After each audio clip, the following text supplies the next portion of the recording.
Quem acompanha os noticiários deve ter visto a tragédia que aconteceu numa escola em Goiás, quando o adolescente disparou contra colegas de classe. Segundo a polícia, ele teria usado a arma da mãe, que é policial militar.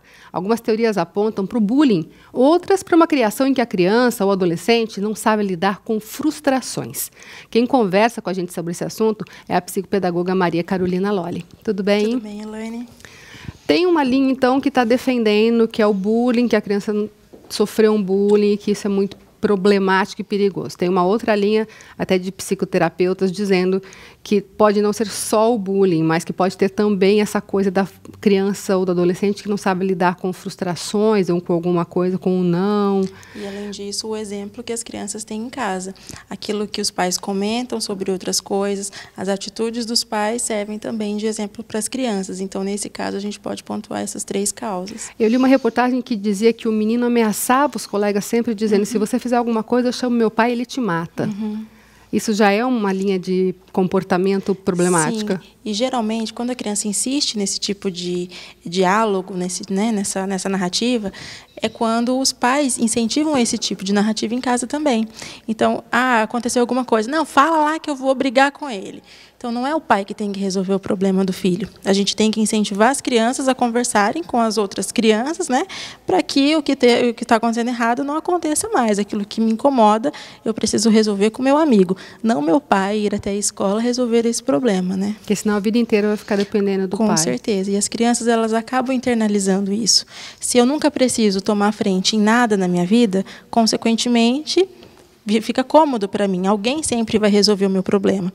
E em uma situação em que a criança não consegue lidar com aquilo muito bem, chega a casos extremos como aconteceu ali. Nesse caso, até um psicoterapeuta disse que os pais têm tanta culpa quanto o filho. Sim, é aquilo que a gente estava falando. A maneira como você educa uma criança, ela é essencial para a formação da personalidade dessa criança, consequentemente, para a formação do caráter dessa criança. Então, a gente precisa ter muito cuidado com os exemplos que nós damos em casa, né? O simples fato de você falar toda hora, eu não tenho tempo para conversar com você, daqui a pouco eu resolvo, já vejo, já vou, sabe aquela coisa que a gente nunca tem ali 5 minutos para saber o que está acontecendo com a vida dos nossos filhos. E isso é muito preocupante, porque a criança ela vai guardando aquilo, ela não tem para quem contar. Né? Talvez ali o refúgio seriam os pais, que são as pessoas mais próximas dessa criança, né? E acaba perdendo essa proximidade com os pais, aí acaba uma criança frustrada, consequentemente ela precisa liberar essas frustrações em outras coisas. Geralmente são as outras crianças, as pessoas que também convivem com ela, geralmente as outras crianças mais fracas. E aí começa toda aquela situação de bullying que a gente já conhece. Uma outra informação que foi passada é que a arma estava separada da munição e que eles não sabem como é que o garoto achou a munição. Criança é muito esperta, né? Criança é muito esperta. A criança ela observa muito, né? A gente sempre comenta isso aqui. Às vezes você está conversando alguma coisa com outra pessoa adulta, você nem está percebendo que a criança está por perto, ali prestando atenção naquilo, de repente ela completa uma frase que você disse, ou senão ela comenta alguma coisa que tenha relação com aquela conversa que você está tendo. As crianças elas são muito atentas para aquilo que lhes interessa. O que interessa a criança? Coisas em que chamam a atenção. Por exemplo, se o pai e a mãe incentivam a criança, por exemplo, com essas coisas de armas, olha, eu tenho arma na minha casa. Consequentemente, essa criança vai gostar disso. É a mesma coisa aquelas famílias que gostam de música. Se eu gosto de música, consequentemente, meus filhos também vão gostar, porque elas convivem nesse meio, né?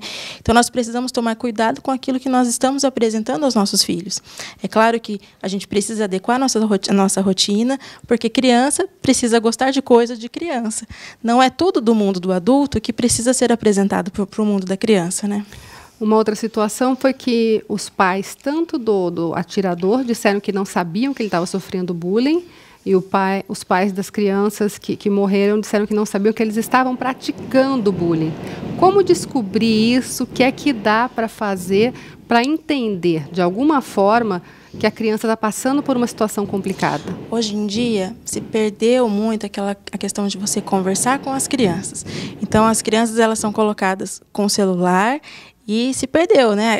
O momento de interação ali. Então, muitos pais não conseguem perceber se tem algo diferente, porque não conversam com essa criança, não convivem mais com a criança. A criança fica o dia enquanto chega em casa, que tem um momento de conversar, né, que seria o momento de conversar com os pais, a criança fica ao celular ou se não sozinha no videogame, fazendo alguma atividade sozinha.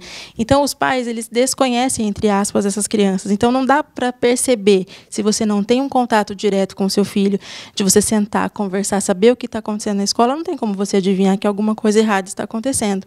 E o bullying, ele tem os dois lados. O lado de quem pratica o bullying e o lado de quem sofre o bullying. Geralmente, quem pratica bullying é porque sofreu ou está sofrendo alguma coisa aí por trás disso.